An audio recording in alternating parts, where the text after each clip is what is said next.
वेळ आणि पतीवर प्रेम काय असतं याचं ज्वलंत उदाहरण म्हणजे जिजाबाई आहे. रामेश्वर भट्टानं एवढा त्रास तुकाराम महाराजांना दिला आणि ज्या वेळेला ते तुकाराम महाराजांना शोधत आले त्यावेळेला वाड्यात गेल्यावर जिजाबाईंना विचारलं कुठे येतो तू क्या, आणि त्यांनी सांगितलं असेल इकडं तिकडं कुठं माहित नाही. तुम्हाला जर माहित नाही तर तुम्ही त्यांच्यासाठी भाकरी घेऊन जाणार आहात, मग ते कशी जाणार आहात. त्यावेळेला जिजाबाईंनी सांगितलं होतं, काय सांगितलं होतं माहिती, मी भाकरी घेऊन जाताना रस्त्यानं जाते, जिथं असं 2 रस्त्याची वाट येते त्या ठिकाणी त्या मातीला कान लावते, ज्या रस्त्याची माती विठ्ठल विठ्ठल बनल त्या वाटेने मी जाते. एवढं मोठं करतो तो जिजाबाईचं. आणि ज्या वेळेला भाकरी घेऊन जात असताना पायामध्ये काटा मोडतोय, आई ग म्हणून जिजाबाई खाली बसते, त्यावेळेला साक्षात पांडुरंगाला यावं लागतं आणि जिजाबाईच्या पायातला काटा काढावा लागतो. तोही कसा माहिती का, काटा कसा काढतात माहिती, असं तोंडात बोट घालावं लागतं, ते पायाला लावावं लागतं, परत तोंडात बोट घालावं लागतं. म्हणजे या जगामध्ये जर अशी कोणी माता असेल की जिचा पाय पांडुरंगानं चाटला, जिचा पाय पांडुरंगानं चाटला, अशी जर कोणी असेल तर जिजाबाई शिवाय दुसरी स्त्री या जगामध्ये नाहीये. साक्षात पांडुरंगानं तिचा पाय चाटला, एवढं मोठं भाग्य जिजाबाईचं. आणि त्या जिजाबाईनं तुकाराम महाराजांनी जेही केलं त्याच्यामध्ये खांद्याला खांदा लावून निर्भीडपणे उभा राहिली. करताय ना दान, करून टाका सर्व, नाही ना गरज, नसू द्या.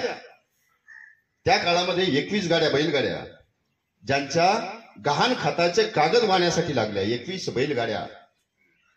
किती श्रीमंत असतील तुकाराम महाराज.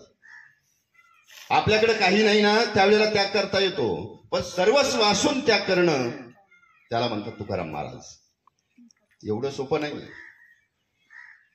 आलिशान गाडीमध्ये फिरणारा माणूस जर पायी फिरायचं म्हटलं किती जीवावर येतंय माहिती का. सर्वस्वाचा त्याग केलाय. आणि या जगामध्ये तुकाराम महाराजानंतर दुसरा असा कोणीच नाही की ज्यानं आपल्या मुलांचं पोट फक्त नजरेनं भरलं. कासव माहितीये तुम्हाला, त्या कासव त्याच्या पिल्लांना कधीच खायला देत नाही.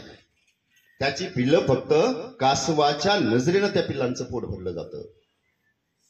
आणि या जगामध्ये तुकाराम महाराजांनी देखील ज्या वेळेला विठ्ठलाची आराधना केली, ये विठ्ठला तू येत नाही तोपर्यंत नाहीच नाहीच शिवणार त्या अन्नाला.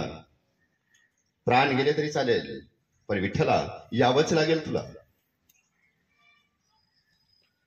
आणि हे फक्त तुकाराम महाराजांनीच केलं नाही, खंबीरपणे जिजाबाई त्यांच्या मागे उभ्या राहिल्या की जोपर्यंत माझे पती जेवणार नाही तोपर्यंत मी अन्नाच्या कणालाही स्पर्श करणार नाही. अरे एवढंच नाही, ती छोटी छोटी मुलं देखील जेवली नाही. हा त्याग असतो. आणि ज्या वेळेला आपण हा त्याग करत असतो त्यावेळेला निश्चितपणानं इतिहास आपली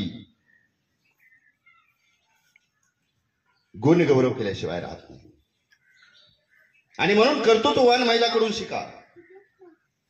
या भारत देशाचा इतिहास एवढा कर्तृत्ववान आहे की एकाही जरी महामानवाचा तुम्ही इतिहास वाचला आणि त्याला जर आदर्श केलं तरी हे निश्चितपणानं तुम्ही यशस्वी झाल्याशिवाय राहणार नाही. नाही नाही म्हणायचं मला सचिन तेंडुलकर, नाही म्हणायचं मला गान कोकिळा लता मंगेशकर, पण आदर्श मात्र डोळ्यासमोर ठेवायचा आहे आणि स्वतःची वेगळी काहीतरी ओळख निर्माण करायची. आणि म्हणून पहिलेही तुम्हाला सांगितलं की महिला दिनाच्या निमित्तानं आज आपल्याला काहीतरी संकल्प करायचा आहे, घेऊन जायचंय काहीतरी आपल्याला. फक्त यायचंय, बसायचंय आणि घरी जायचंय नाही, यानं आपण यशस्वी होणार नाही. अनेक उदाहरणं आहेत या जगामध्ये की यशस्वी जर व्हायचं असेल तर कष्टाशिवाय कोणताच पर्याय नाही आणि त्याला कोणताच शॉर्टकट नाही. म्हणून आजच्या या महिला दिनाच्या निमित्तानं काहीतरी संकल्प करा, काहीतरी ठरवा, मला हे व्हायचंय आणि ते मी बनवून दाखवल्याशिवाय सोडणार नाही. आणि म्हणून मगाशी म्हटलंय मी की इतिहासाला सुद्धा दखल घ्यावी लागेल आणि सुवर्ण अक्षरानं माझं नाव इतिहासामध्ये लिहावं लागेल.